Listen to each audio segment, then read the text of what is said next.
Young tiger NTR birthday సందర్భంగా release చేయబోయే జై లవకుశ ఫస్ట్ లుక్ కోసం ఫ్యాన్స్ ఈగర్గా వెయిట్ చేస్తున్నారు.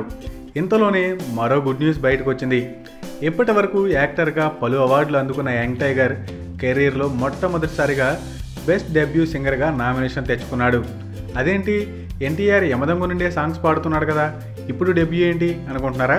తారక్ నామినేషన్ దక్కించుకుంది తెలుగు సినిమాకి కాదు, కన్నడ సినిమాకి.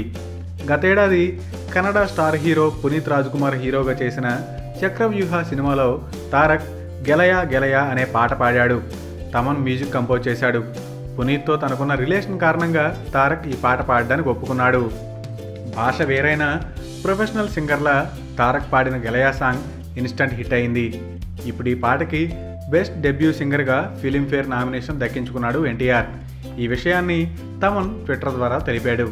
ఫిలింఫేర్లో ఇప్పటి వరకు 7 సార్లు నామినేట్ అయ్యి 2 సార్లు అవార్డ్స్ అందుకున్నాడు ఎన్టీఆర్. ఇప్పుడు కన్నడలో బెస్ట్ డెబ్యూ సింగర్గా నామినేట్ అవడంతో అవార్డ్ గ్యారంటీ అంటున్నారు NTR fans. Thanks for watching. For more interesting updates, don't forget to subscribe Filmy Looks.